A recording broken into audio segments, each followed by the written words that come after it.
Olá, boa tarde. Mais de 22 milhões de pessoas já fizeram o cadastro para receber o auxílio emergencial de R$ 600. Quase a metade não tem conta em banco. A gente explica quem tem direito ao benefício e como se cadastrar de casa pela internet ou aplicativo. O governo libera um novo saque do FGTS a partir de junho. E a Câmara promete votar hoje a medida provisória que cria o contrato verde-amarelo, um programa para estimular a geração de empregos para pessoas de 18 a 29 anos. E ainda, o Brasil ultrapassa a barreira de 700 mortos e 14 mil casos da Covid-19. O Rio de Janeiro registra 20 mortes em 24 horas, 5 na Rocinha. No Amazonas, o governo troca o secretário de Saúde. Manaus é uma das capitais que mais preocupam o Ministério da Saúde. São Paulo aposta na tecnologia para saber se o isolamento social está sendo respeitado. A OMC diz que o comércio mundial vai encolher 1/3 neste ano por causa da pandemia. E Wuhan, na China, onde o vírus apareceu, acende milhares de luzes para celebrar o fim de 11 semanas de isolamento. O Jornal Hoje está começando.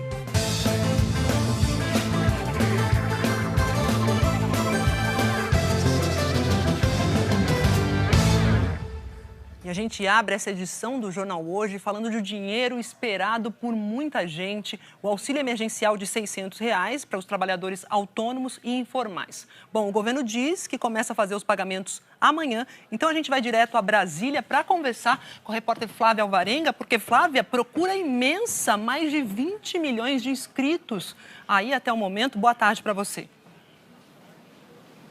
Oi, Maju. Boa tarde a todos. O último balanço aponta 23 milhões e 100 mil cadastros finalizados. Mas isso não quer dizer que todas essas pessoas já vão receber o benefício. Agora, todos os dados serão analisados, o governo vai avaliar quem realmente tem direito a receber esse auxílio emergencial. Então, vamos dar uma olhada em todas as regras. Quem são as pessoas que têm direito aos R$ 600? A lei que criou o auxílio emergencial de R$ 600 por mês durante 3 meses prevê o seguinte: só tem direito maiores de 18 anos, quem é beneficiário do Bolsa Família.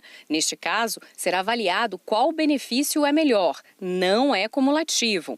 Inscritos no Cadastro Único do Governo Federal até 20 de março e que sejam trabalhadores informais.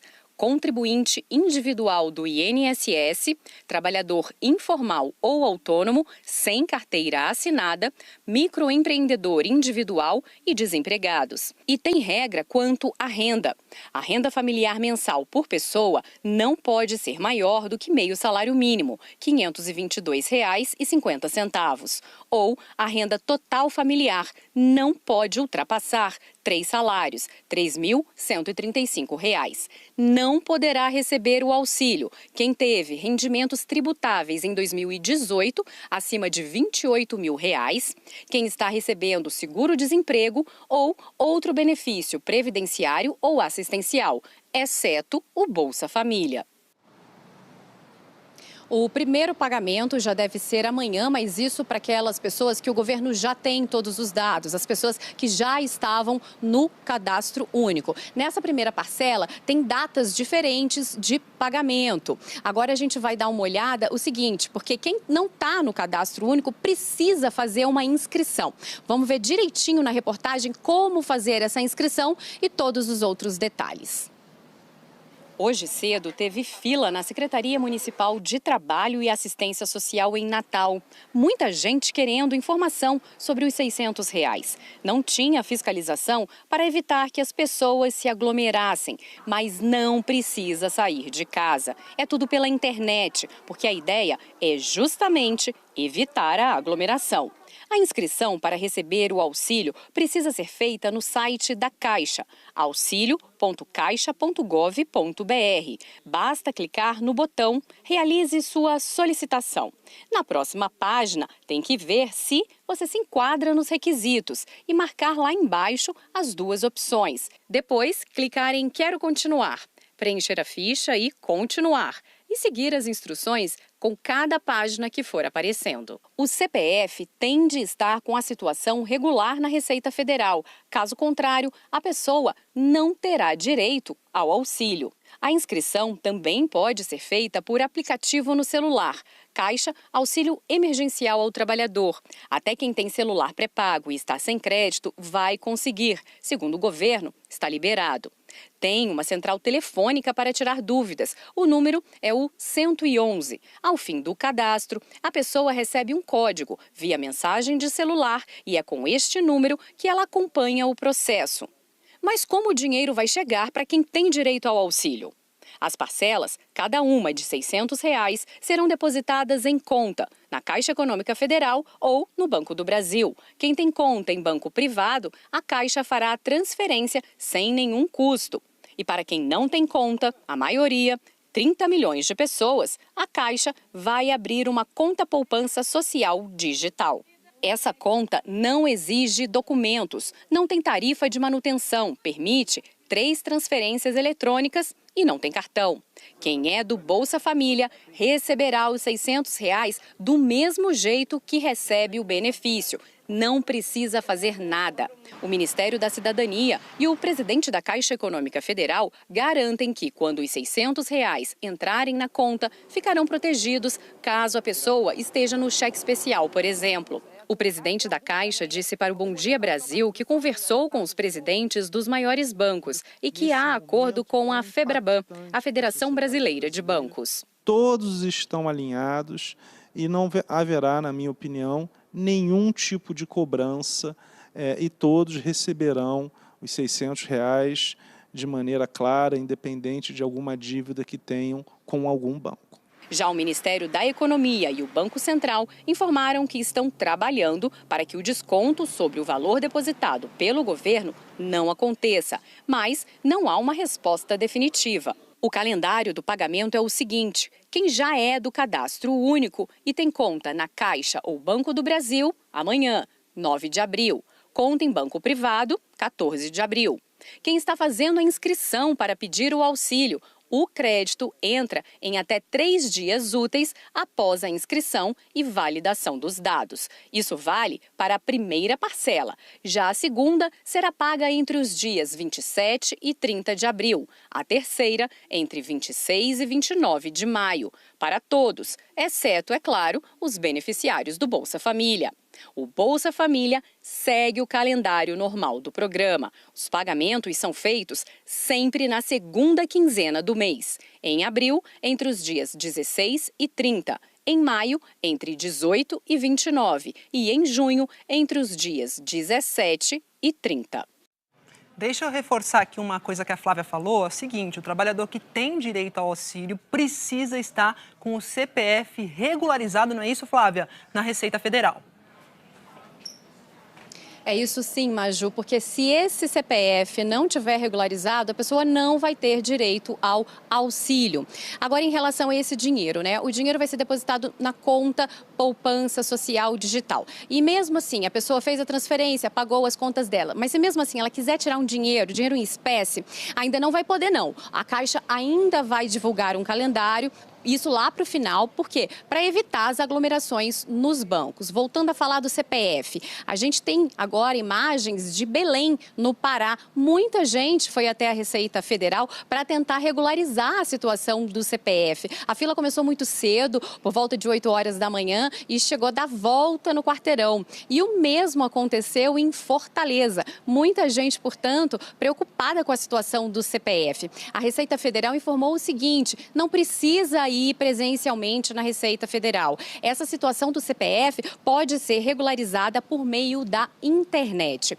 E outra informação importante: hoje foi publicada uma medida provisória que autorizou um novo saque imediato do FGTS. Saque que vai começar somente em junho, no valor de um salário mínimo, R$ 1.045. Todas as regras e cronogramas ainda serão divulgados. E nessa mesma medida provisória, tem uma decisão do governo que transferiu 22 bilhões de reais, que são de um fundo, o fundo PIS/PASEP, e vão para o fundo do FGTS. Esse fundo PIS/PASEP não tem nada a ver com o abono salarial que os trabalhadores recebem por ano, não. É um fundo antigo, é o fundo das cotas do PIS/PASEP. No ano passado e no ano retrasado, as pessoas puderam sacar. Esse fundo ele existiu até 1988. Portanto, esse dinheiro agora vai para o FGTS para dar mais liquidez nessa situação. Mas quem tiver essa cota vai poder sacar ainda até 2025. Maju. Obrigada pelas informações, Flávia. E olha, o jornal Folha de São Paulo divulgou hoje uma nova pesquisa Datafolha sobre os impactos do coronavírus na economia e no bolso dos brasileiros. 69% dos entrevistados prevêem que vão perder renda nos próximos meses. E o pessimismo em relação ao futuro do país aumentou.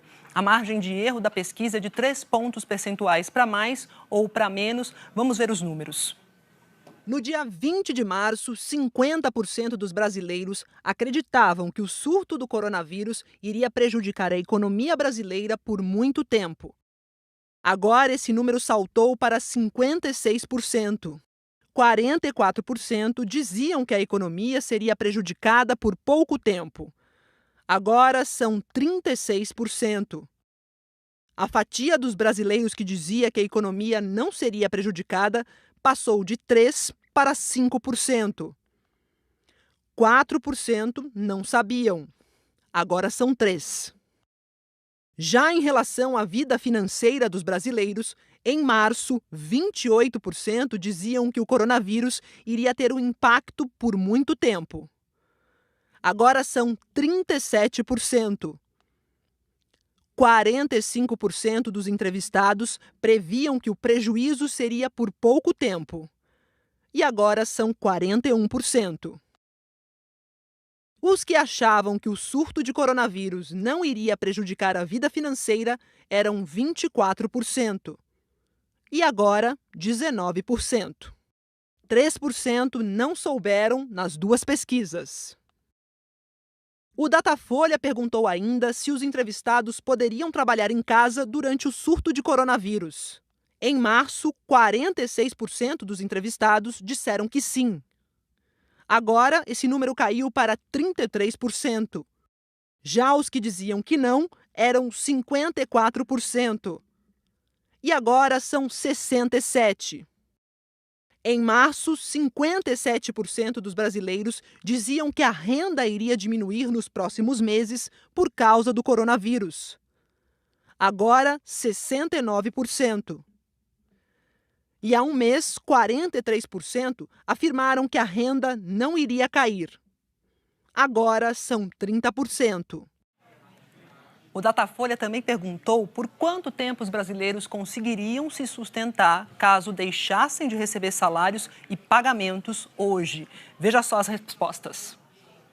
11% dos entrevistados afirmaram que só conseguem se sustentar por menos de 15 dias. 9% dizem que se sustentariam por menos de um mês. 20% até um mês. 19% por 2 meses. 11% por 3 meses. 17% por 4 meses ou mais. E 6% já não estão conseguindo se sustentar. 9% dos brasileiros não sabem. Ainda assim, 76% dos entrevistados disseram que o mais importante agora é deixar as pessoas em casa para impedir que o coronavírus se espalhe, mesmo que isso prejudique a economia. E 18% acham que o mais importante é acabar com o isolamento das pessoas para estimular a economia e impedir o aumento do desemprego. 6% não souberam responder. O Datafolha ouviu 1.511 pessoas por telefone de quarta a sexta-feira da semana passada. E na Câmara dos Deputados, os parlamentares tentam chegar a um acordo para votar a medida provisória que cria o Contrato Verde-Amarelo, que é um programa para estimular a geração de empregos para pessoas de 18 a 29 anos. A Raquel Honorato tem os detalhes desse assunto. Raquel, boa tarde. Oi, Maju, boa tarde para você, boa tarde para todo mundo que está assistindo a gente. A medida provisória do contrato verde-amarelo está marcada para ser votada às 14h aqui na Câmara, mas os deputados ainda estão negociando modificações no texto, então essa votação não é certa. A medida reduz os encargos para as empresas que contratarem jovens em busca do primeiro emprego.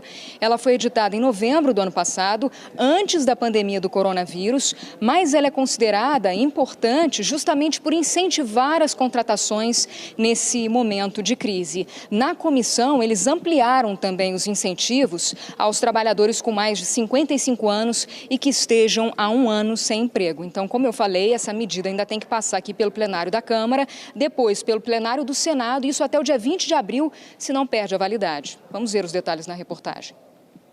O desemprego atinge 11% da população economicamente ativa. Entre os jovens, o índice aumenta para mais de 20%. O texto da medida provisória aprovado na comissão mista, que cria o contrato verde-amarelo, elimina a contribuição patronal de 20% para o INSS, o salário educação pago pelas empresas sobre o salário dos empregados e destinado ao financiamento de projetos do ensino público e as alíquotas do Sistema S nessas novas contratações. O texto também diminui a contribuição do empregador para o FGTS de 8% para 2% e o valor da multa de rescisão de 40% para até 20%, se houver acordo com o empregado no momento da contratação. O Ministério da Economia estima que as medidas vão reduzir até 34% dos custos da mão de obra nas contratações. A expectativa é beneficiar 1.800.000 jovens entre 18 e 29 anos com contratos de duração máxima de 2 anos. Depois disso, os contratos passam a ser regidos pelas regras convencionais. Lembrando que, para evitar que os mais velhos tenham menos vagas, o projeto limita as contratações a 20% do total de funcionários. O programa também oferece microcrédito a até 11 milhões de pequenos empreendedores. São 40 bilhões de reais em empréstimos. E flexibiliza as regras para o trabalho aos domingos, respeitando o direito ao repouso semanal remunerado de 24 horas consecutivas. O incentivo deve custar 10 bilhões de reais. O dinheiro vem de uma reserva do governo criada no ano passado, específica para esta medida provisória. Para o secretário de Trabalho do Ministério da Economia, Bruno Dalcomo, a aprovação da medida com urgência pode ter efeitos ainda durante a crise. O microcrédito é de muita importância nesse momento. A liberação dos créditos trabalhistas também são muito importantes. Só no somatório dessas duas medidas, nós temos 70 bilhões de reais que podem ser injetados na economia, como a medida provisória 905. Já o contrato verde-amarelo, ele é importante para a retomada do emprego e para proteger esses estratos da sociedade que são mais propensos a serem demitidos nessa crise e que demoram muito no momento de retomada. A MP foi editada em novembro e tem que ser votada até 20 de abril, senão perde a validade. O relator defendeu a importância da aprovação da matéria, especialmente neste momento de crise. E a nossa intenção é fazer com que aquilo que é fundamental, né, para retomada, para apoiar e proteger os segmentos mais frágeis da sociedade, eles estejam contidos na medida, sejam preservados e que a gente possa cumprir esse prazo e entregar nesse momento de muita incerteza, onde a prioridade é a preservação da vida e da saúde, nós possamos também estar pensando como cuidar da sobrevivência sustentada das pessoas após a fase mais aguda de toda essa crise. E também está na pauta do dia aqui na Câmara dos Deputados a votação do Plano Mansueto, aquele de ajuda financeira aos estados e municípios. Até o momento não há acordo, os governadores estão pedindo uma ajuda mais emergencial. Então o novo texto ele apresenta outras propostas, por exemplo, uma que já estava no texto anterior, a garantia da suspensão das dívidas dos estados, do pagamento das dívidas dos estados com a União até dezembro, enquanto durar o período de calamidade pública, mas também 30 bilhões de recomposição de perdas de ICMS, no caso dos estados, e 4 bilhões para ISS, no caso dos municípios, e 60 bilhões de crédito para que os estados possam contrair mais empréstimos. Eu conversei agora há pouco com o relator e ele disse que há uma expectativa de que a votação do Plano Mansueto com essas novas propostas que foram apresentadas aconteça até o final do dia de hoje. Maju. Aguardemos. Obrigada, Raquel Honorato. Até mais. E olha, depois da semana ter começado com um clima tenso, entre o presidente Jair Bolsonaro e o ministro da Saúde, Luiz Henrique Mandetta, os dois se reuniram na manhã de hoje no Palácio do Planalto. Vladimir Neto acompanhou e conta pra gente agora como é que foi esse encontro. Vladimir, boa tarde. Boa tarde, Maju. Boa tarde a todos. Esse encontro foi feito a pedido do ministro da Saúde e durou cerca de 1 hora. Depois, Mandetta saiu daqui e foi para o Ministério da Saúde, mas na chegada, nós temos aí algumas imagens para mostrar para vocês, ele não quis dar entrevista. Por mensagem, no entanto, Mandetta me respondeu e disse que foi uma reunião de trabalho, uma reunião tranquila.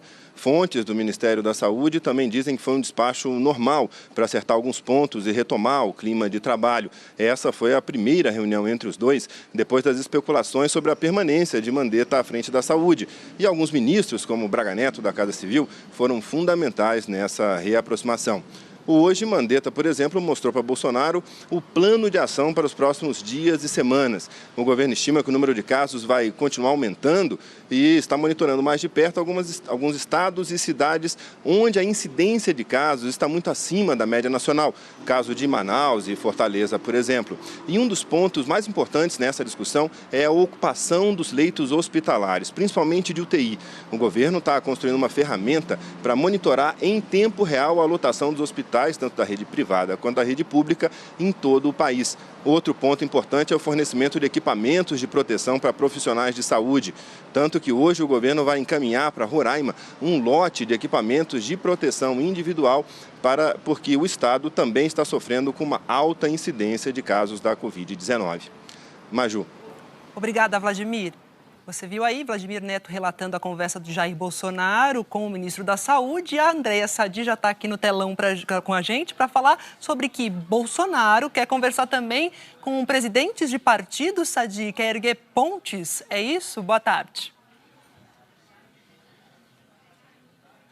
Oi, Maju, boa tarde a você, boa tarde a todos. A gente viu aí agora há pouco essa reunião com o ministro da Saúde, também na reconstrução de ponte com Luiz Henrique Mandetta. Agora o presidente Bolsonaro quer fazer isso com partidos, presidentes de legendas e também líderes partidários. Como você disse, Maju, é sim uma reconstrução, é a busca do diálogo com o Congresso Nacional. A gente viu nos últimos dias também uma situação não muito boa de Bolsonaro com o presidente da Câmara, Rodrigo Maia, e com o presidente do Senado, Davi Alcolumbre. A cúpula do Congresso quer manter o Henrique Mandetta, lembrando que Mandetta, assim como Maia e Alcolumbre, é do DEM. Então, essa tentativa, essa ação do Palácio do Planalto é para recriar essa ponte com o Congresso Nacional, de olho em agenda para agora, durante a pandemia do coronavírus, e também, Maju, uma agenda para depois, agenda de reconstrução, segundo o líder do governo no Congresso, o senador Eduardo Gomes. Então, por isso é tão importante esse diálogo com o Congresso Nacional. Valeu, Sadi, até mais. Bom trabalho. E olha, a Procuradoria-Geral da República decidiu arquivar uma notícia-crime contra o presidente Jair Bolsonaro. O deputado federal Reginaldo Lopes, do PT de Minas Gerais, pedia que o Ministério Público acusasse o presidente de pôr em risco a saúde dos brasileiros num pronunciamento sobre a pandemia de coronavírus, isso em março. Em resposta ao relator no Supremo, que é o ministro Marco Aurélio Mello, o vice-procurador-geral, que é Humberto Jarques de Medeiros, considerou que os atos do presidente em meio à crise não podem ser considerados crimes. E no Amazonas, estado que vem registrando um grande número de casos da Covid-19, o governo trocou o comando da Secretaria de Saúde. A Daniela Branches tem as informações para a gente. Daniela, boa tarde. Oi, Maju, boa tarde para você, boa tarde a todos. Olha, o governador do Amazonas, Wilson Lima, do PSC, fez um pronunciamento pela internet agora há pouco e disse que a substituição do secretário de Saúde estava sendo pensada há alguns meses. O governador não falou o motivo dessa troca, mas ressaltou que o ex-secretário de Saúde, Rodrigo Tobias, permanece ajudando na luta da Covid-19 em pesquisas na Fiocruz. A nova secretária, Simone Papaz, foi apresentada durante o pronunciamento. Ela é especialista em patologia clínica, veio de São Paulo e disse que pretende agregar conhecimento para a saúde do Amazonas.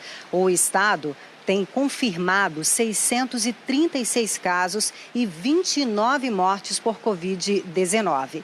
Essa troca de comando na Secretaria de Saúde, Maju, vem num momento crítico aqui no Amazonas, de grande crescimento de internações por causa da Covid-19. Vamos ver na reportagem. Na segunda-feira, 2 dias antes de sair do cargo, Rodrigo Tobias, ex-secretário de Saúde do Amazonas, declarou: se eu pudesse colocar numa escala de 0 a 100, hoje nós estamos próximo de 95%. Eu preciso dizer que é responsabilidade nossa do Estado dizer que hoje não, mas provavelmente nos próximos dias não teremos mais leitos de UTI no setor público e também no privado, com os casos confirmados de Covid-19. Ontem, quando ainda era secretário, ele não participou da coletiva oficial pela internet. Mas outra representante da saúde falou que monitora o estado crítico dos hospitais em Manaus. A Secretaria de Estado vem fazendo um monitoramento diário da ocupação de leitos, tanto de UTI como clínicos. E, inclusive, monitorando o uso também de cada respirador. Manaus está entre as capitais que mais preocupam o Ministério da Saúde na pandemia da Covid-19 no Brasil. Com o recebimento de 15 respiradores do Ministério e uma doação do Estado de São Paulo de 19, o Amazonas tem hoje 516 equipamentos como esses. Esses são respiradores que são destinados para leitos clínicos, aqueles pacientes que estão com média gravidade. E esses respiradores serão importantes para evitar que esses pacientes ocupem leitos de UTI. Em Manaus, lugares públicos passam por higienização. Equipes de fiscalização circulam em áreas de comércio para garantir que só serviços essenciais funcionem. Mas boa parte da população ainda insiste em não cumprir as orientações das autoridades de saúde sobre o isolamento. Em algumas agências bancárias e loterias, aglomerações diárias. Aqui, a marcação na calçada lembra a importância do distanciamento. Tem que receber. Por isso que eu estou enfrentando essa fila aqui desde cedo. O que eu posso fazer? Eu tenho que vir receber. Ele devia pagar os velhos em casa, né? Olha, no Rio de Janeiro, o número de pacientes da Covid-19 que estão precisando de cuidados intensivos ultrapassou a quantidade de leitos de UTI que são exclusivos para a doença, isso nos hospitais públicos. O Danilo Vieira está no local onde vai funcionar o primeiro hospital de campanha da cidade do Rio de Janeiro. Danilo, é com você, boa tarde. Boa tarde, Maju. Boa tarde para todo mundo que está aqui com a gente no Jornal Hoje. Pois é, essa aqui vai ser uma das frentes de combate ao coronavírus aqui no Rio de Janeiro. A gente está no pavilhão 3 do Rio Centro. Você vai vendo aqui que alguns leitos já estão posicionados, né? Os tubos também que vão alimentar os respiradores também já foram colocados. Serão 500 leitos, 100 deles de UTI. 85% das obras já estão prontas. Previsão de conclusão é na semana que vem, mas a Prefeitura ainda não deu uma data específica para esse hospital de campanha abrir as portas de fato. Mas a gente sabe que são leitos muito aguardados e muito necessários, até porque a pressão no sistema público de saúde do Rio já está começando a aumentar. Hoje são 116 pacientes com Covid internados em leitos de UTI de unidades municipais, estaduais e federais, mas apenas 94 leitos tinham sido reservados para Covid, ou seja, nesse momento são 22 pacientes, além do que o sistema tinha se preparado para receber aqui no Rio de Janeiro. E os especialistas dizem que as próximas semanas serão fundamentais para a gente conter o avanço da doença no Rio de Janeiro. Mas ontem o governo do estado do Rio de Janeiro decidiu afrouxar o isolamento em algumas regiões do estado do Rio, e é o que você vai ver na reportagem. As novas medidas afrouxaram o rigor do isolamento no estado do Rio. Ontem, o governador Wilson Witzel, do PSC, anunciou que o comércio vai poder reabrir sem aglomeração em 30 municípios das regiões Norte e Noroeste que não registraram casos de coronavírus. A medida é facultativa, os prefeitos podem decidir se rompem ou não a quarentena. Pesou na decisão do governo do estado a avaliação que as barreiras sanitárias impostas no começo do isolamento foram eficientes e conseguiram impedir o avanço do vírus. Mas especialistas afirmam que estamos num momento crítico de contaminação e que, sem fazer testes em larga escala, não é possível afirmar com segurança que essas regiões estão livres da doença. Nós partimos de um denominador que não é real. exatamente porque não estamos testando. Então, é muito fácil um caso que esteja numa área urbana do Rio de Janeiro chegar numa cidade do Norte Fluminense. E basta considerando a transmissibilidade da doença, onde nós sabemos que uma pessoa pode transmitir para outras 3, pelo menos, né? Esse é o R0 que nós chamamos, previsto de transmissão dessa doença, não há dúvida de que é um risco grande. O afrouxamento nas regras da quarentena foi anunciado no mesmo dia em que o estado do Rio registrou o maior número de mortes pelo coronavírus. Foram 20 em 24 horas. 5 desses mortos, moradores da comunidade da Rocinha. 2 homens com mais de 60 anos e outras 3 pessoas que tinham entre 40 e 59 anos. Outras 2 comunidades do Rio já tinham registrado mortes pela Covid-19. Reduzir a circulação de pessoas pelas ruas tem sido uma tentativa da Prefeitura do Rio, que alterou mais uma vez o horário de funcionamento das indústrias e do comércio de serviços essenciais. A partir de amanhã, as padarias podem funcionar a partir das 5 da manhã. Farmácias a partir das 7, mercados às 8, bancos às 10, assim como os serviços de entrega em casa. São mudanças para diminuir a aglomeração nos transportes públicos da cidade. Depois de muitos dias com filas de passageiros, o ponto do BRT em Santa Cruz, zona oeste da cidade, hoje teve filas de ônibus e todo mundo conseguiu embarcar sem aglomeração. Já as barcas que vêm de Niterói para o Rio estavam cheias. E no desembarque, todo mundo descendo junto ao mesmo tempo e sem respeitar a distância mínima de segurança. Olha essa imagem, gente. Olha, vamos para o momento de atualizar os números da doença aqui no Brasil. O país passou das 700 mortes por Covid-19, isso segundo dados apurados pelo G1, com as secretarias estaduais de saúde. Apenas Tocantins continua aí firme e forte, ainda não registrou uma morte pela doença. O Fabiano Andrade tem acompanhado esses números diariamente e traz para a gente as informações deste dia de hoje. Fabiano, bem-vindo, boa tarde. Boa tarde para você, Maju. Boa tarde para todo mundo ligado no Jornal Hoje. Segundo o último levantamento das secretarias estaduais de saúde, o Brasil tem 14.275 casos confirmados de Covid-19 e exatamente 706 mortes. Lembrando que esse balanço é atualizado o tempo todo pelo G1, por isso que os números são maiores do que os números do Ministério da Saúde, divulgados no balanço de ontem. Segundo o Ministério da Saúde, eram 13.727 casos, com 667 mortes. Como você disse, o estado do Tocantins até agora é o único do Brasil que não registrou morte por causa da Covid-19.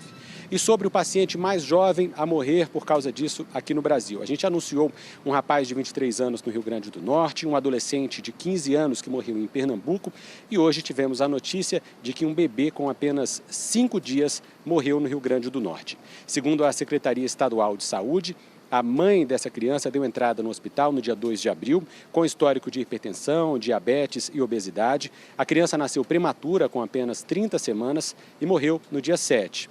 O teste de Covid-19 deu positivo para a criança, a mãe também fez o exame e está aguardando o resultado. Portanto, o paciente mais jovem a morrer no país por causa da Covid-19, um bebê com apenas 5 dias.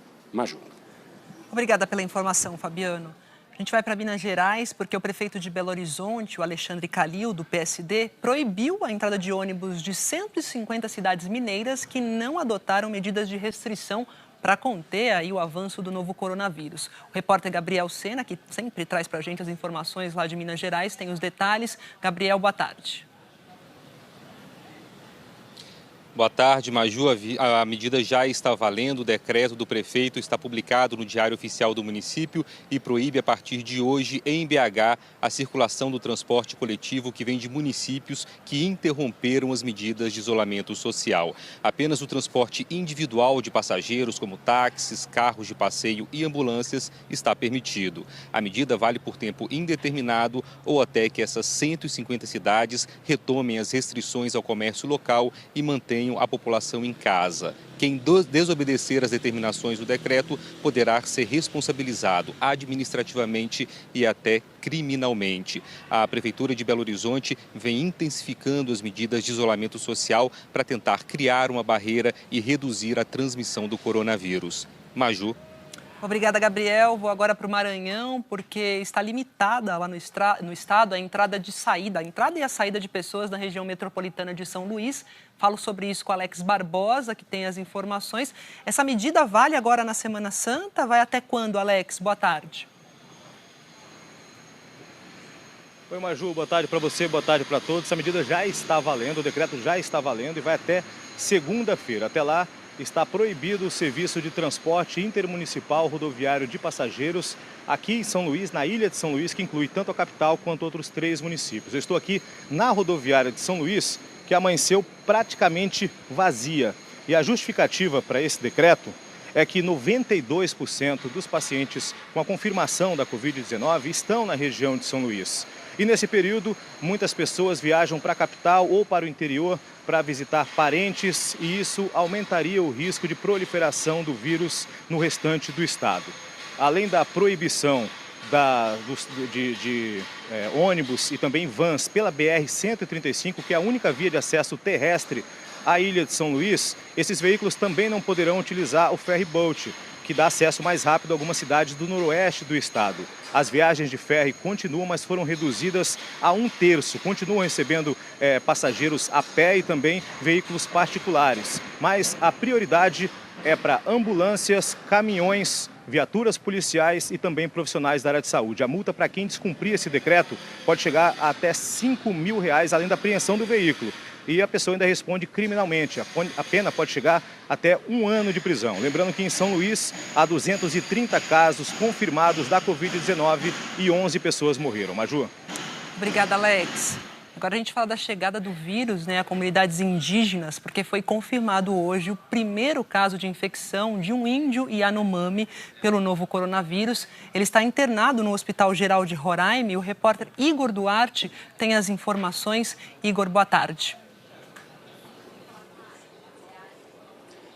Boa tarde, Maju. Boa tarde a você, boa tarde a todos. Olha, o adolescente indígena de 15 anos da etnia Yanomami chegou aqui ao Hospital Geral de Roraima, de onde eu falo agora, com um estado de saúde considerado grave pelos médicos, uma síndrome respiratória aguda, ou seja, dificuldade para respirar, dores no peito e também febre. Esse adolescente, ele veio de avião com os pais e junto com a equipe médica, claro, ele veio de uma comunidade que fica mais ou menos cerca de 100 quilômetros aqui da capital Boa Vista, comunidade essa que tem cerca de 70 indígenas. Agora, todas as pessoas que tiveram contato com esse adolescente de 15 anos, inclusive os pais, também devem passar pelo teste da Covid-19. Agora, uma grande preocupação dos especialistas, além da falta de recursos como álcool em gel e máscaras de proteção, é também justamente os contatos que essas comunidades indígenas têm com pessoas que entram frequentemente, por exemplo, como profissionais da saúde, garimpeiros e ONGs. A Secretaria de Saúde Indígena ainda não se manifestou, mas deve se reunir para tomar medidas adequadas, Maju.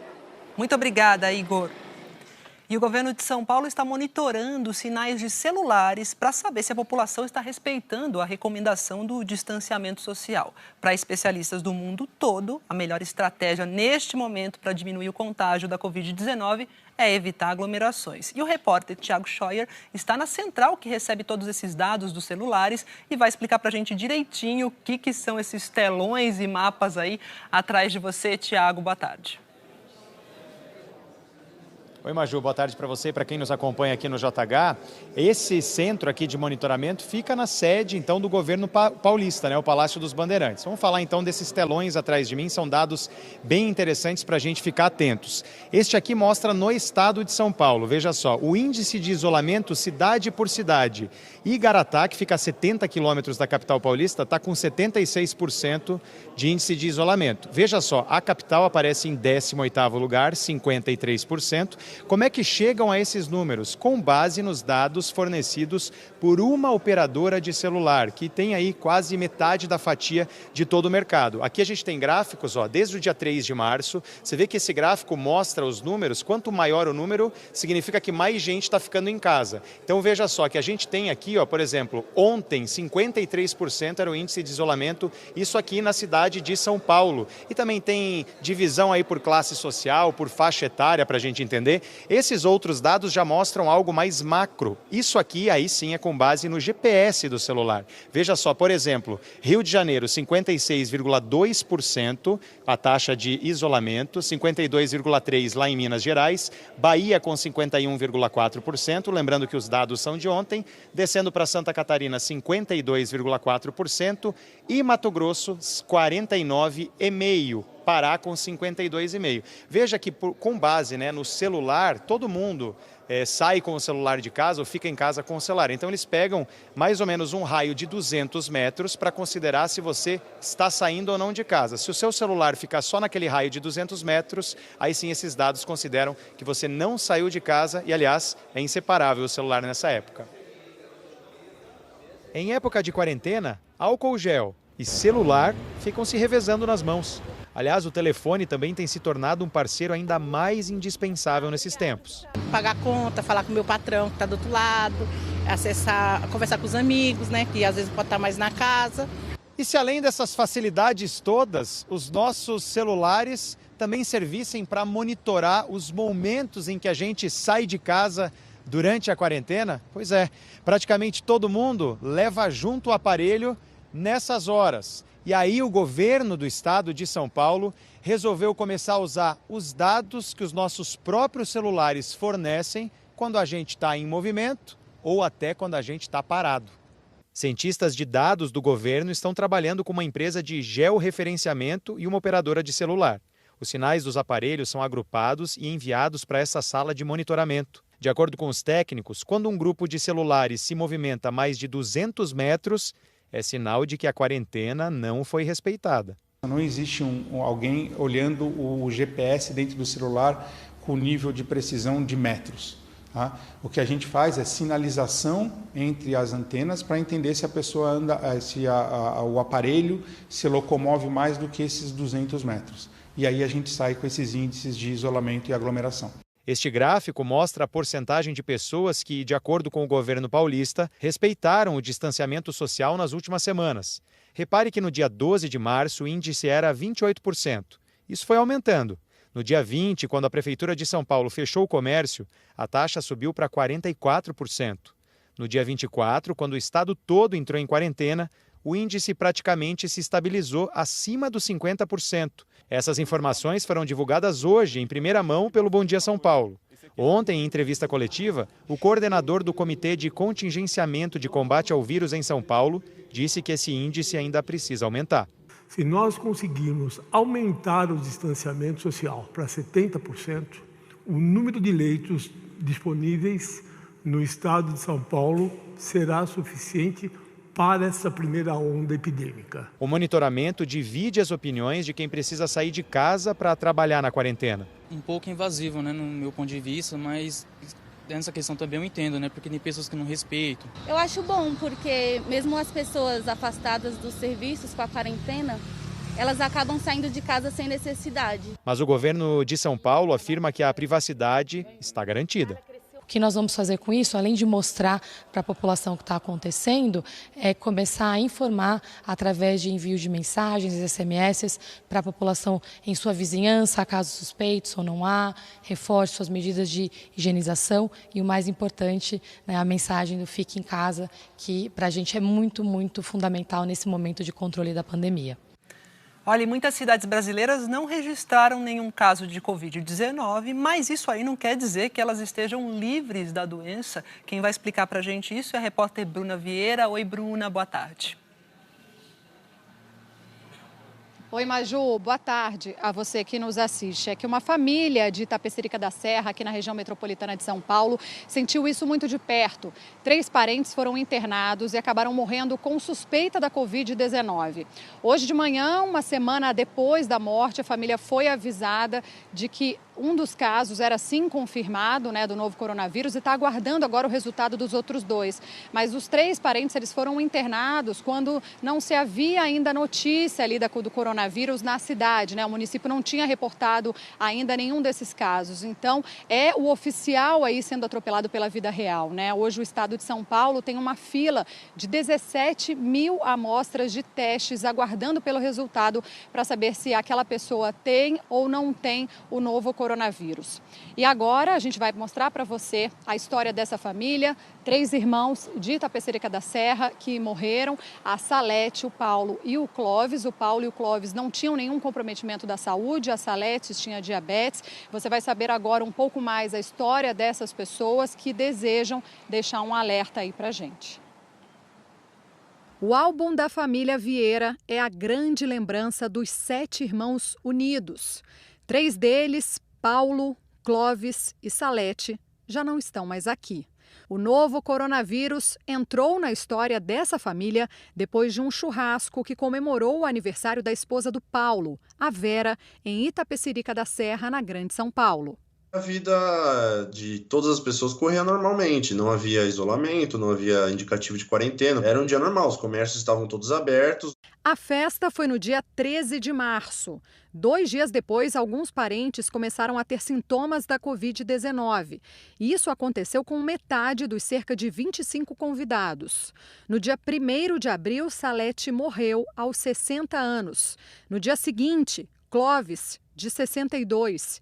E um dia depois, Paulo, de 61 anos, também morreu. A gente fica sem entender, sem ter reação, é como se passasse um caminhão por cima da gente e a gente não entendeu nada. O primeiro caso da Covid-19 no município de Itapecerica da Serra só foi confirmado pela Prefeitura no dia 29 de março, mais de 2 semanas depois da festa da família. Oficialmente, a cidade tem 18 casos da doença e uma morte, a da Salete Vieira. O resultado do teste dos irmãos Clóvis e Paulo ainda não saiu. Na nossa cidade não havia casos, então nós pensávamos, talvez isso demore ainda a chegar até nós. Mas não demorou, as coisas acontecem muito rápido, as pessoas precisam tomar muito cuidado. Apesar da cidade oficialmente não ter casos, isso não significava e não significou que não havia ninguém infectado, até porque os testes demoram muito para sair o resultado. Como fizeram durante toda a vida, Clóvis e Paulo passaram os últimos dias juntos, mas em um leito de UTI, lado a lado. O nosso intuito em poder falar com todos é alertar e trazer ciência para que tenham a dimensão da gravidade do que é essa pandemia, que muita gente não está tendo essa noção e essa consciência. Não quero nem imaginar o que vai acontecer daqui para frente se as pessoas continuarem tentando levar as vidas normais. Não é mais o tempo de levar a vida normalmente. As pessoas precisam ficar em casa, isoladas. Enquanto tenta alertar outros brasileiros, a família devastada pelo coronavírus se apega aos últimos momentos de cumplicidade entre irmãos.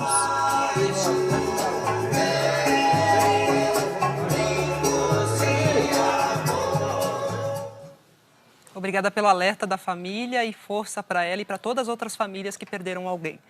E ainda hoje, a OMC afirma que o comércio mundial vai encolher 1/3 neste ano por causa do novo coronavírus. E o presidente do Banco Central admite pela primeira vez que a economia brasileira deve ficar no negativo em 2020.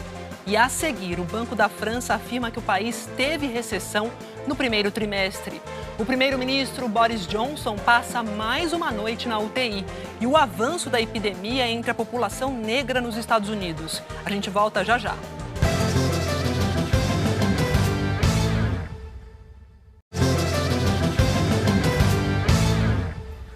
O governador de Nova York anunciou agora há pouco que 779 pessoas morreram no estado, isso nas últimas 24 horas. E sozinha, a cidade de Nova York já tem mais mortos do que a China. É isso mesmo? Felipe Santana, que conversa com a gente diretamente de Nova York. Boa tarde. Isso, Maju. Boa tarde para você, boa tarde a todos. As autoridades aqui em Nova York estavam comemorando na segunda-feira uma estabilização no número de mortes, na casa das 600.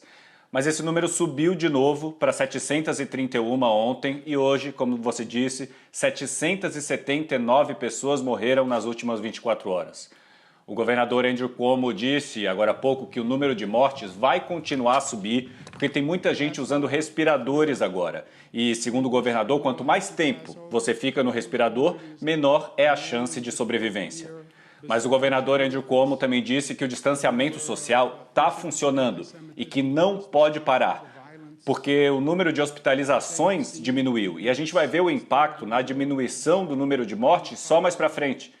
Nos Estados Unidos, foram 1.970 mortes em 24 horas.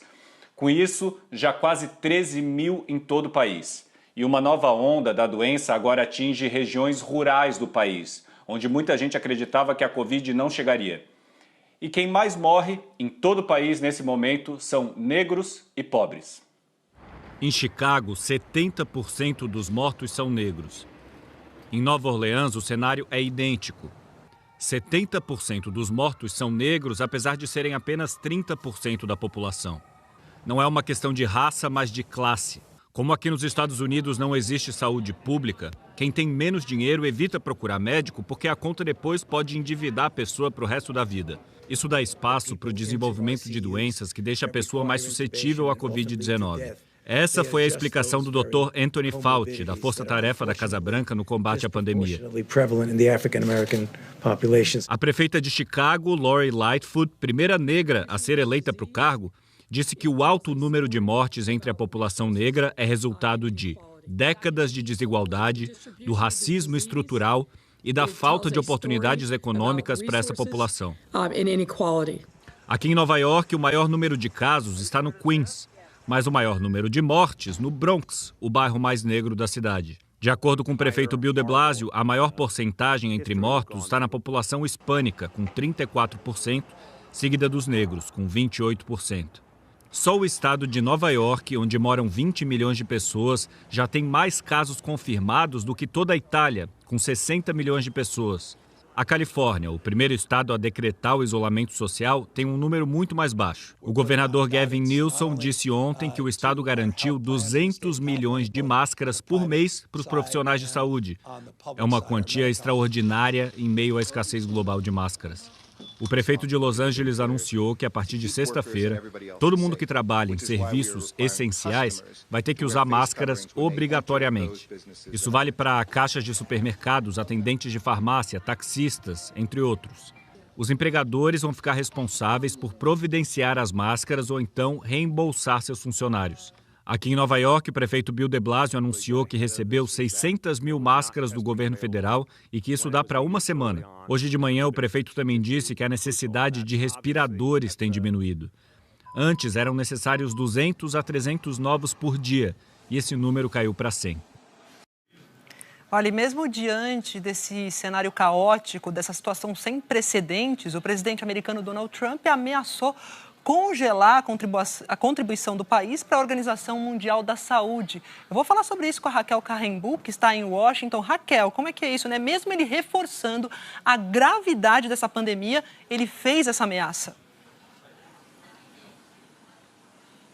Exatamente, Maju. Boa tarde a você, a todo mundo. O presidente Donald Trump, ele repetiu que esta semana vai ser muito dolorosa, muito difícil para os Estados Unidos. Ainda assim, ele voltou a usar o tom de comício, de campanha e ameaçar a organização internacional que está à frente dessa batalha. Trump acusou a Organização Mundial de Saúde de ser favorável à China e injusta com os Estados Unidos. Lembrou que os Estados Unidos são o principal financiador da OMS e ameaçou congelar a contribuição em meio a essa pandemia que já matou mais de 83 mil pessoas, Maju. Em janeiro, nós lembramos, o presidente chegou a elogiar o trabalho que a OMS, junto com o Centro de Controle e Prevenção de Doenças dos Estados Unidos, faziam na China. Naquela época, Trump minimizava a gravidade do novo coronavírus, dizendo que era apenas uma gripe. E ontem, na coletiva de imprensa ali da Casa Branca, eu perguntei ao presidente americano o que ele aprendeu para aconselhar líderes globais que ainda estão céticos e que são contra o distanciamento social. E o presidente disse que, olhando pelo mundo, quase todos os países estão praticando o isolamento e fazendo como os Estados Unidos. Trump repetiu que se não tivesse adotado, que os Estados Unidos não tivessem adotado essas medidas, mais centenas de milhares de pessoas teriam morrido. Trump citou o Reino Unido, que chegou a falar em imunidade de rebanho e depois mudou de posição, Maju. Obrigada, Raquel. E é para o Reino Unido que a gente vai agora. O primeiro-ministro britânico Boris Johnson passou a segunda noite numa unidade de terapia intensiva, onde ele recebe os cuidados médicos, porque ele está infectado com o novo coronavírus. E a gente fala agora sobre isso com a correspondente Cecília Malan. Cecília, quais são as últimas informações sobre o estado de saúde do primeiro-ministro? Boa tarde. Boa tarde, Maju. Boa tarde a todos vocês aí no Brasil. Olha, terminou agora há pouco a coletiva diária do governo sobre o combate à pandemia. Cada dia cabe a um ministro. Hoje foi o da Economia, que começou falando sobre a saúde do primeiro-ministro, que ele chamou de colega, chefe e amigo. Boris Johnson está melhorando e se comunicando com a equipe médica, disse Rishi Sunak. Ele concluiu dizendo que a hospitalização do primeiro-ministro nos lembra que essa doença não discrimina, atinge todo mundo de um jeito ou de outro. Mais cedo, já tinha sido informado que Boris Johnson respirava sem ajuda de aparelhos e estava respondendo ao tratamento no Hospital St. Thomas, aqui em Londres. De ontem para hoje, 938 pessoas morreram no Reino Unido com a Covid-19. Ao todo, são mais de 7.000 mortes em hospitais. Esses dados oficiais não levam em conta as mortes em casas ou em asilos. E um renomado instituto de pesquisa calculou que o país deve atingir o pico da epidemia no dia 17 de abril, com quase 3.000 mortos só neste dia. Londres concentra a maioria dos casos no país. Painéis eletrônicos foram espalhados pela cidade agradecendo os heróis que estão mantendo as ruas limpas, entregando comida e salvando vidas. 14 funcionários do transporte público morreram desde o início dessa crise sanitária. O prefeito de Londres, Sadiq Khan, disse que ainda é muito cedo para pensar em suspender o isolamento social e pediu que todos passem a Páscoa em casa. Essa recomendação. Obrigada, Cecília. Até mais. E olha, o Banco da França divulgou hoje o PIB do primeiro trimestre deste ano e disse que o país já está tecnicamente em recessão. Quem vai nos passar essa e outras informações sobre a França é o Rafael De Angeli, lá em Paris. Rafael, essa queda aí do PIB já tem como reflexo a pandemia, né? É isso mesmo, Maju. Boa tarde para você, boa tarde a todos. O Banco da França disse que o PIB teve uma queda de 6% nesse primeiro trimestre. São números muito ruins, é a pior performance nesse período de tempo desde 1945, ou seja, desde o fim da Segunda Guerra Mundial. A cada semana do confinamento aqui na França, o banco estima que 1,5% do PIB é atingido. Nós estamos no 23º dia do confinamento, da quarentena oficial aqui no país. São mais de 10 mil vítimas da Covid-19, quarto país do mundo a passar essa barreira das 10 mil vítimas, e a cada dia as restrições se tornam um pouquinho mais graves. Por exemplo, para hoje, a partir de hoje, os parisienses já não podem realizar atividades físicas antes das 10 horas da manhã, e entre as 10 horas da manhã e as 7 da noite, ou seja, só podem sair às ruas para praticar atividades físicas antes das 10 ou depois das 7, por 1 hora perto de casa, num raio de apenas 1 quilômetro. Outras cidades também vão apertando o cerco. Em Béziers, por exemplo, a prefeitura tirou todos os bancos públicos. E, enquanto isso, está chegando o verão, as pessoas querem ir às ruas, querem aproveitar os dias bonitos e querem aproveitar as noites também. A lua ontem aqui em Paris estava muito bonito, mas só podia ser vista da janela de casa. Vamos ver agora a situação dos outros países da Europa. A espera pelo momento da despedida é longa e angustiante. Na Espanha, as pessoas precisam aguardar, às vezes, 1 semana para enterrar os familiares. No máximo 3 podem acompanhar a cerimônia. O padre Eduard Batubenga, de Madrid, diz que realiza 40 funerais por dia. Antes, eram no máximo 10. O país com mais casos na Europa, mais de 146 mil, é o segundo com mais mortos. A Espanha está em luto. Ontem, foram 757 vítimas da Covid-19. E pelo segundo dia seguido, o número foi maior do que o dia anterior. Mas quando a notícia é boa, a Espanha aplaude. Foi o que aconteceu neste conjunto de prédios em Sevilha. Curada da Covid-19, a vizinha ouviu aplausos ao voltar para casa depois de 1 semana hospitalizada. A Europa anseia pelo momento de poder dizer que o pico da pandemia já passou. Enquanto ele não vem, as restrições de deslocamento continuam. O diretor regional da OMS para a Europa disse que o fim de semana da Páscoa não é o momento de relaxar. Hans Kluge defendeu que é a hora, mais uma vez, de duplicar ou triplicar as medidas coletivas. Na Itália, Por mais que o primeiro-ministro Giuseppe Conte tenha dito que a curva estabilizou no país, todos ainda pedem o máximo de cautela. O período que as autoridades chamam de fase 2 da epidemia deve começar no dia 4 de maio. Será quando os hábitos do país vão mudar. As pessoas terão turnos para trabalhar e para entrar nas lojas, por exemplo. Tudo com distâncias de segurança e dispositivos obrigatórios de proteção. A Itália já soma mais de 17 mil vítimas da Covid-19. Hoje, recebeu ajuda dos vizinhos. Médicos da Romênia e da Noruega desembarcaram no norte do país. Considerado um país exemplo no combate à pandemia, a Alemanha mostrou dados surpreendentes hoje. Foram 254 mortes em 24 horas, o maior número do país em um dia, o que levou o total para 1.861. E a quantidade de casos também cresceu pelo segundo dia, depois de 4 dias de queda. E é da Alemanha que vem uma dessas iniciativas bonitas que vão aparecendo por todo canto do mundo neste momento tão triste da história. Esse rapaz, morador de Berlim, criou um aplicativo para organizar as compras da vizinhança. John começou a ajudar recebendo pedidos por papeizinhos deixados na porta de casa ou por telefone. E a partir daí, pedalava para o mercado mais perto. Agora, modernizou o processo. Às vezes, ele recebe até alertas no computador quando alguém precisa de algo com urgência, como remédios, por exemplo. Ele diz que espera que o sistema possa ser replicado em outras vizinhanças, não só em Berlim, mas quem sabe na Alemanha toda, ou mesmo em outros países. Quem sabe aqui, hein? Que bom. Olha, o governo de Hong Kong, que é uma região administrativa da China, estendeu por mais 2 semanas as medidas de distanciamento social para evitar que a doença se espalhe na ilha, viu? Até o dia 23 de abril, reuniões de mais de 4 pessoas estão proibidas. Locais públicos como academias, bares e salões de beleza vão ficar fechados. Os restaurantes vão poder abrir, mas só podem funcionar com metade da capacidade e as mesas devem estar espaçadas. A chefe do executivo de Hong Kong, Carrie Lam, anunciou hoje mais um fundo de estímulo para a economia de quase 18 bilhões de dólares. O número de casos vem aumentando em Hong Kong nas últimas 2 semanas. São 935 casos no total, com 4 mortes.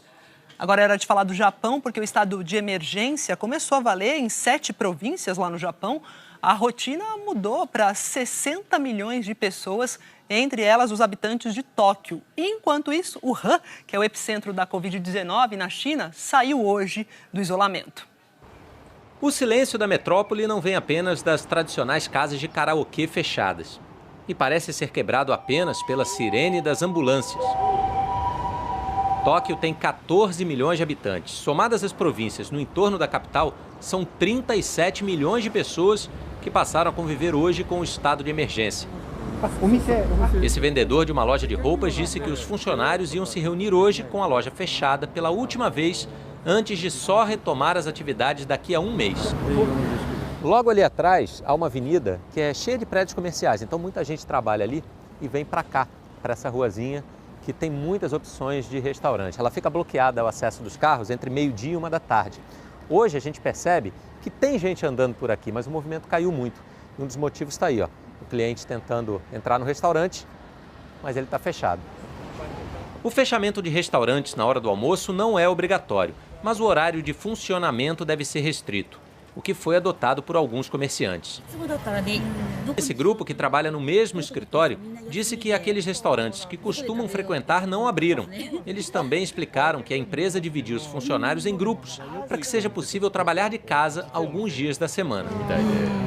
Mas como a lei japonesa não prevê o isolamento obrigatório, serviços como farmácias, bancos, mercados, lojas de conveniência e o transporte público seguem normais. Houve até registro de vagões e estações cheios durante horários de pico, contrariando os planos de um distanciamento social mais efetivo. O objetivo do governo é reduzir em pelo menos 70% a circulação nas ruas. Nesse primeiro dia sob estado de emergência, Tóquio registrou recorde de novos casos da Covid, 144. Já em Wuhan, cidade onde o vírus foi detectado pela primeira vez, o dia foi de comemoração. Depois de 76 dias, a população finalmente pôde deixar o isolamento. Ainda que as autoridades tenham pedido muita atenção, já que a batalha contra o vírus prossegue e muitos cuidados ainda precisam ser tomados. A China registrou hoje 62 novos casos, apenas 3 por transmissão local e 2 mortes, uma delas na província de Hubei, da qual Wuhan é a capital. Nesse período de 2 meses e meio, a cidade conviveu com mais de 50 mil infectados e cerca de 2.500 mortes, 80% do total registrado no país. Com aeroportos, trens e rodovias liberados, a expectativa é de que mais de 55 mil pessoas tenham deixado a cidade hoje. Um show de luzes marcou o fim desse período de trevas, que a população de 11 milhões de habitantes espera que tenha ficado para trás. E ainda hoje, a OMC afirma que o comércio mundial vai encolher 1/3 neste ano por causa do novo coronavírus. E o presidente do Banco Central admite pela primeira vez que a economia brasileira deve ficar no negativo em 2020. E a seguir, como a epidemia mexe com a tradição cristã da Sexta-feira Santa. E a Eliana Marques conta onde teve temperatura negativa hoje no Brasil. Até já!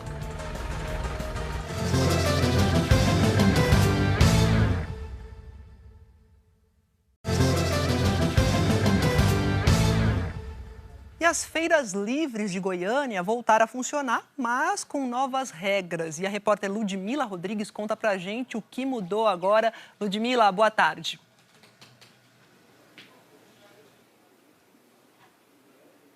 Oi, Maju, boa tarde a você, boa tarde a todos. Então, o isolamento social aqui em Goiás começou no dia 19 de março com o fechamento do comércio.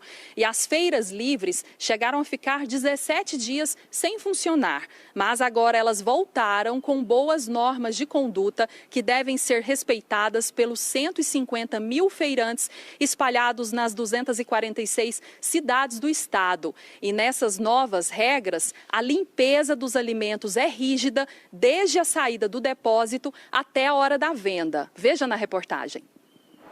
O ponto de compras de frutas, verduras e legumes fresquinhos, bem ao gosto do freguês, está de volta em Goiás e com regras para evitar o contágio do coronavírus.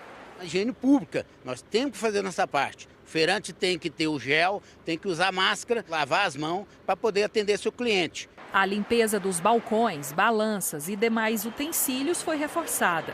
As bancas também precisam respeitar um distanciamento de 1,5 m para evitar aglomerações. A gente tem que precaver mesmo a nossa saúde, além da nossa, né, a do próximo também, não é mesmo? As regras para as feiras livres fazem parte do decreto do governo de Goiás, que estendeu o isolamento social até o dia 19 de abril. A maior preocupação é com a higiene aqui do local. Para isso, estão sendo disponibilizados álcool em gel, água e sabão, tanto para quem vem às compras quanto para quem faz as vendas. Uma forma de prevenção da Covid-19. O decreto não muda apenas a rotina dos feirantes, que devem estar cadastrados. Os clientes também têm que respeitar algumas normas. Fitas de isolamento demarcam a distância segura para fazer as compras. E a forma de apresentar os produtos também mudou. Antes a gente vendia as verduras todas desembaladas, né? Hoje a gente embalou 100%. Manuseiem quanto menos o toque em tudo que a gente tiver acesso, no dinheiro, nos produtos, no próprio feirante e retornem para suas casas com toda essa segurança dada. E nada daquela provinha, de experimentar para depois fazer a compra. Até os tradicionais pastéis de feira, bolinhos de milho e pamonhas não podem mais ser consumidos aqui. Só pegar e levar para casa. Se alguém desrespeitar as normas de segurança, entra no alvo da fiscalização e pode perder a licença. Em várias capitais do Nordeste, muita gente está na fila do peixe para garantir a tradição do cardápio da Sexta-feira Santa, né? Mas é preciso se proteger e evitar as aglomerações. Cedo já tinha fila nesse espaço montado no centro de Aracaju. Na entrada, um a um, os consumidores higienizaram as mãos com álcool em gel. Dentro da feira, fartura de peixes, de mariscos. E, pelo visto, o preço não assustou. Tá razoável, tá bonzinho. Dá para comer esse ano. As feiras livres em Aracaju estão suspensas há 21 dias, seguindo o decreto de emergência na saúde pelo novo coronavírus. Mas durante 3 dias, contados a partir de hoje, essa, que é a maior feira de pescados da capital de Sergipe, ficará aberta. A tradição de vender peixes e mariscos na Semana Santa vai ser mantida, mas adaptada à nova realidade. Nem de longe a feira lembrava a de todos os anos. Consumidores com máscaras de proteção e, por todos os espaços, cartazes com regras de higienização e orientações sobre a distância de 1,5 metro entre um consumidor e outro. O importante é eu não pegar essa doença, né? Nós, né? Porque o caso é sério, viu? O coronavírus mata e o povo está pensando que não mata. Mas, contrariando as orientações de ficar em casa, muitos idosos vieram comprar o peixe da Semana Santa. Eu ficar em casa? Eu não fico não, filha. Eu não gosto não. Dona Marisete, de 86 anos, colocou a tradição à frente da saúde. Só está faltando eu achar se tem pescada amarela para comprar uma aposta. Para evitar a circulação de muitas pessoas no mesmo espaço, a prefeitura estabeleceu um limite de entrada. Esse espaço ele suporta, respeitando o distanciamento social, a largura de corredor e a estrutura que foi montada, 120 pessoas. Esse número está sendo contabilizado na entrada pelos fiscais e na saída. Então a gente sempre vai manter menos de 120 pessoas no ambiente. No principal mercado de pescados de Salvador, o movimento é grande para as compras da Semana Santa. A orientação é para que a lotação não passe de 50 pessoas na área interna. Mas do lado de fora, o movimento dos ambulantes junta muita gente. A Secretaria de Ordem Pública disse que está agindo para evitar excessos. Na praia do Mucuripe, em Fortaleza, o mercado dos peixes está com horário reduzido e a higienização foi reforçada. Por causa do novo coronavírus, os boxes também entregam o peixe na casa do freguês. Ô, dona Marli, dona Marisete, fiquem em casa, por favor, se puderem, fiquem em casa. A gente tem repetido nesse mantra aqui com muita frequência que ficar em casa é uma medida importantíssima nesses tempos de pandemia e com isso as famílias acabam passando muito mais tempo juntas e hoje a gente vai ouvir depoimentos de algumas mães sobre as atividades que elas estão fazendo com os filhos durante esse período de isolamento. William trabalha home office durante essa quarentena, Arthur e eu estamos brincando. Já jogamos jogos de tabuleiro, já colamos figurinha no álbum, ele já leu livros, já fez tarefas que a escola mandou online. Estamos aproveitando o nosso tempo junto, ficando junta, fazendo atividades que a escola tem mandado, brincando, elaborando novas atividades e se divertindo e descansando. É necessário fazer essa quarentena, não sair de casa, tentar ficar mais entre família. À noite nós fazemos jogos de carta, tabuleiro. A gente também assiste filmes junto. Sabemos que estamos passando por uma dificuldade muito grande. Gostaria que todos soubessem a importância de não sair, de ficar em casa, tá? Isso é muito importante mesmo. Vamos ter consciência disso para evitar com que isso se agrave cada vez mais. É o mantra que a gente repete aqui, né, Eliana? Boa tarde, bem-vinda. Boa tarde para você, Maju. Boa tarde a todos. Eliana geou, né? Se anunciou e rolou. Boa tarde de novo. De fato. Olha, na Serra Catarinense chegou a fazer 3 graus negativos em Urupema, segundo o Centro de Informações de Recursos Ambientais e de Hidrometeorologia de Santa Catarina, conhecido como EPAGRE-CIRAM. Em São José dos Ausentes, na Serra Gaúcha, também teve geada, como a gente vê aí, olha, imagens do telespectador Alexandre Pereira. E o ar polar, Maju, ele, representado aqui nessa arte pela letra A, vai fazer com que a tarde seja fria também. Olha, a máxima de 22 graus em Porto Alegre, 21 em Curitiba, 20 aqui em São Paulo, 25 no Rio de Janeiro, 26 em Campo Grande, 27 de máxima em Belo Horizonte. Nas outras regiões está mais quente. Em Goiânia, máxima de 29, em Cuiabá, 30, 29 lá em Manaus também, 31 em Belém, 33 no Recife e 32 graus em Salvador. Você deu um giro pelas temperaturas e sol e chuva. Bom, onde está frio, também Está seco, porque a alta pressão tem ar frio e ar seco, então nada de chuva aqui na região sul, Mato Grosso do Sul, grande parte de São Paulo, uma pontinha do Triângulo Mineiro e também aqui do sul de Goiás e de Mato Grosso. Tempo firme aqui nessa outra área do Nordeste, mas aqui está quente. Agora, tem previsão de chuva nas áreas que estão em verde aqui no mapa. A gente vai ver onde é que a chuva pode ser mais intensa. Volumes maiores nas áreas mais escuras aqui, principalmente lá no Amazonas, passando pela região de Manaus. Também no Rio de Janeiro, tempo fechado hoje, Espírito Santo, Vitória na área de temporal, leste e sul de Minas Gerais também. Em Ubá, que fica na zona da Mata Mineira, um ribeirão transbordou na chuva de ontem. Hoje pode chover mais por lá, inundou ruas, casas, também a rodoviária da cidade. E recebemos há pouco a informação de mais de 400 pessoas desalojadas, foram para casa de parentes. Outro aviso importante é o da Marinha. Está mantido o risco de ressaca do litoral da região sul, passando pelo litoral de São Paulo e do Rio. Aviso para hoje e até amanhã. E olha, hoje à noite teremos a superlua. É quando a lua fica no ponto mais próximo da Terra. Aí ela parece estar maior e também parece mais brilhante. Onde não tiver muita nuvem, vai dar para ver, Maju. Que lindo. Da janela de casa. Da janela lateral do quarto de dormir, é isso. E amanhã, o que você destaca? Bom, amanhã temos aqui alguns destaques de frio e de chuva. Porto Alegre vai ficar mais fria, bastante chuva de novo lá na região de Vitória, passando por Belo Horizonte, também Caratinga, no leste de Minas. Por causa disso, as temperaturas ficam mais baixas. E olha, previsão de bastante chuva amanhã também na região de Ilhéus, no litoral da Bahia. Maju. Muita atenção. Obrigada, Eliane. Até mais. Amanhã. E a seguir, o pessimismo da OMC com o comércio mundial. O presidente do Banco Central admite pela primeira vez que a economia brasileira deve ficar no negativo em 2020. E Bernie Sanders suspende a pré-candidatura e abre caminho para Joe Biden seja o adversário de Donald Trump na corrida presidencial americana. É já já.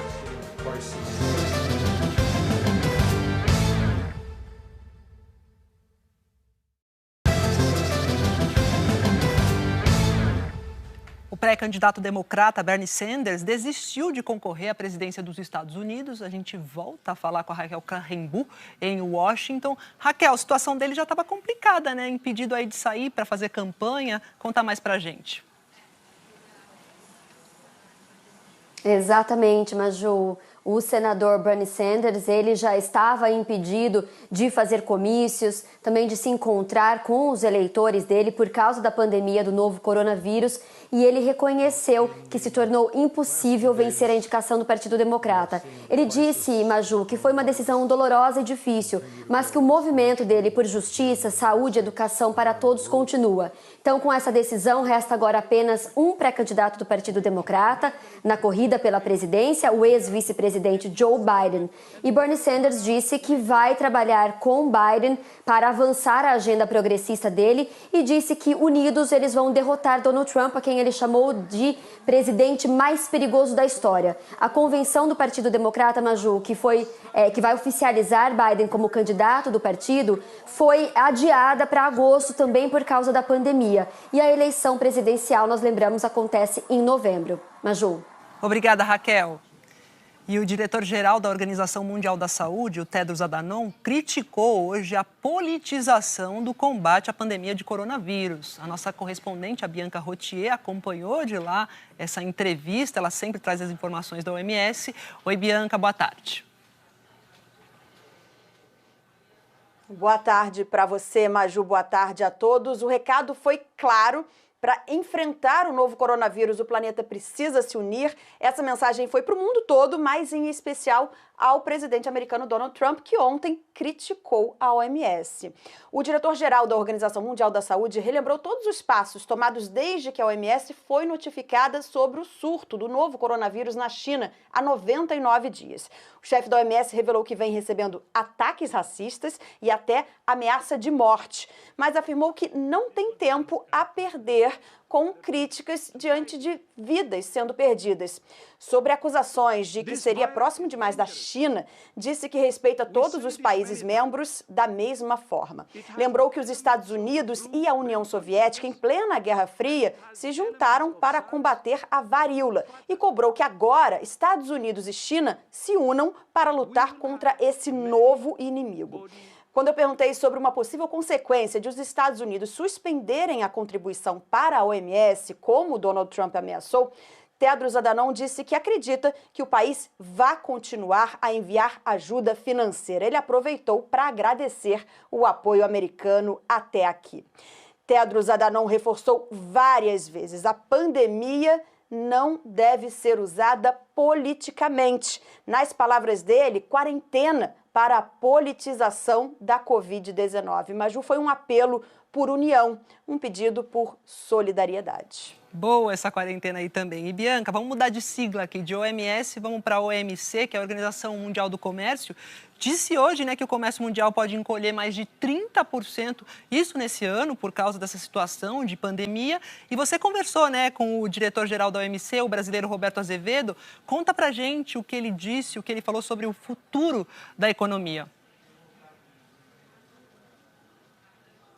Mas uma previsão da Organização Mundial do Comércio negativa dessa forma é inédita. No cenário mais positivo, o comércio pode ter uma queda este ano de 13%, maior que a queda gerada pela crise financeira de 2008. E no cenário mais negativo, a queda pode ser de 32%, equivalente à queda registrada na Grande Depressão, na década de 1930, mas em 3 anos juntos. Segundo a OMC, o comércio vai cair de maneira abrupta em todas as regiões do mundo e, basicamente, em todos os setores da economia. E no Brasil, não vai ser diferente. O diretor-geral da organização brasileira, Roberto Azevedo, porém, disse que espera uma recuperação do comércio em 2021, mas avisou, isso depende da duração da pandemia e da eficácia das respostas políticas adotadas agora. Então vamos ver o que ele disse especificamente sobre o Brasil. O Brasil é um país que terá um impacto significativo, sobretudo no produto interno bruto e também no comércio, mas no produto interno bruto, porque ele já vem de uma taxa de expansão muito baixa, né? Então, com a recessão global, e ela virá para todos, mas, por outro lado, como, aliás, um grande exportador de recursos naturais, o Brasil tem a capacidade de retomar o crescimento com alguma facilidade até. Olha, aqui no Brasil, hoje, pela primeira vez, o presidente do Banco Central admitiu que a economia brasileira deve ficar no negativo em 2020. Vai ter um crescimento negativo, é quase certo isso. É muito difícil prever na ponta o que vai acontecer nos próximos 2 meses. Acho que a gente tem que observar, talvez as próximas 2, 3 semanas sejam as mais importantes no sentido de ver como que vai se comportar. Algumas pessoas acham que pode ter algumas segunda ondas de contaminação, mas com menor impacto, e outras pessoas acham que pode ter um remédio, alguma coisa que aconteça mais rapidamente.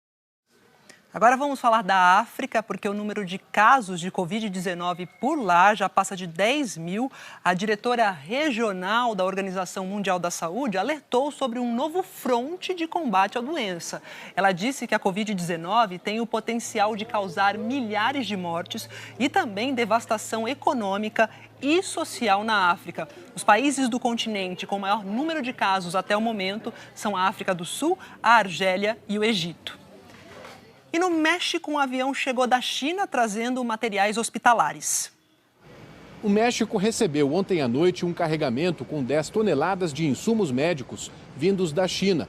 As máscaras e luvas compradas pelo governo mexicano serão distribuídas para médicos de todo o país, que estão atendendo pacientes contaminados pelo coronavírus.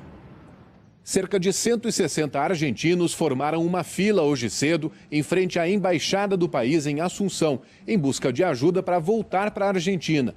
A embaixada prometeu repatriar os argentinos em 4 ônibus. Quem estiver com febre não poderá viajar. A Câmara dos Deputados do Paraguai vai analisar um projeto de lei que está causando um impasse entre os poderes.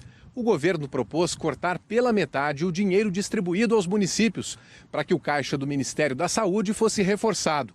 Só que a proposta foi rejeitada pelo Senado paraguaio, que além disso permitiu que os prefeitos aumentassem ainda mais os gastos contra a pandemia. O governo paraguaio já prometeu vetar a nova proposta, caso ela seja aprovada pelos deputados. Hoje pela manhã, o presidente do Paraguai, Mário Abdo Benítez, anunciou que vai estender a quarentena no país por uma semana, até 19 de abril. A Colômbia pediu 14 bilhões de dólares ao Fundo Monetário Internacional. O Ministério da Fazenda diz que o dinheiro é necessário para estimular a economia. No Chile, um mercado instalou um corredor de higienização com desinfetante, por onde o cliente precisa passar antes de entrar no local. O corredor foi batizado de túnel de vida. É isso, né? Preciso limpar tudo o tempo todo. Em Campo Grande, como em muitas cidades, ônibus estão passando por uma faxina aí completa. A Graciela Andrade tem as informações. Boa tarde. Oi, Maju, boa tarde para você, boa tarde a todos. Aqui em Campo Grande, a frota está circulando de ônibus, está circulando com metade dos veículos, 270 apenas. E a prioridade é atender as pessoas que precisam sair de casa para trabalhar ou têm alguma emergência. E todos esses veículos, eles passam por uma limpeza completa assim que chegam à garagem. As empresas de transporte trabalham com várias equipes. Essa aqui tem 24 funcionários responsáveis pela higiene dos veículos. A limpeza é com água, sabão e desinfetante para espantar o vírus. Outros cuidados que estão sendo seguidos. Os passageiros não podem ser transportados em pé e as janelas devem estar sempre abertas. E essas orientações são bem parecidas para quem usa o carro. Veja as dicas na reportagem. O Diego, a mulher e as filhas estão seguindo à risca a quarentena. Ele é músico e professor e está trabalhando em casa. A orientação é para ficar em casa mesmo, mas quem precisa sair e usa o carro tem que tomar alguns cuidados para não trazer o vírus aqui para dentro, mesmo que não transporte ninguém. Se a pessoa estiver sozinha no veículo, que ela possa depois passar um pano com álcool nas superfícies, especialmente no volante, nos bancos, que essa higiene seja feita periodicamente. Este médico pneumologista, especialista em medicina do tráfego, explica que é preciso limpar todos os locais onde a gente coloca a mão. Todos os pontos onde eu tenho contato, eu também faço a higienização, o volante, as setas, né, de direção, o aparelho de mídia, né, para quem faz o uso constante, a alavanca de câmbio, freio de mão, ou seja, todas as partes do veículo que a gente utiliza com as mãos, o ideal é a gente higienizar. O álcool isopropílico é o mais indicado para fazer essa limpeza, mas como está difícil encontrar no mercado, pode ser o álcool líquido 70% ou água e sabão mesmo. O ideal é fazer uma limpeza caprichada toda vez que chegar em casa e for guardar o carro. Necessidade é a gente higienizar também de forma adequada o cinto de segurança. O ar-condicionado até pode ser usado, mas a orientação é deixar os vidros abertos para melhorar a circulação. A Salomé só sai de casa porque tem que ir trabalhar. No carro, ela carrega o álcool em gel e não descuida da limpeza. Eu cuidando do meu carro, cuidando de mim, eu estou cuidando do outro. E num todo, a gente tem que fazer tudo da melhor maneira possível para ficar bem longe desse vírus. Boa. E uma última notícia, a gente começou essa edição com 706 mortos pelo novo coronavírus aqui no Brasil e segundo números das secretarias estaduais de saúde consultadas pelo G1, né? Agora já são 719 mortes. O Jornal Hoje termina por aqui. Você acompanha outras notícias no Jornal Nacional. Para rever as reportagens, vai lá no Globoplay. Se puder, fique em casa, fique em paz. Até amanhã.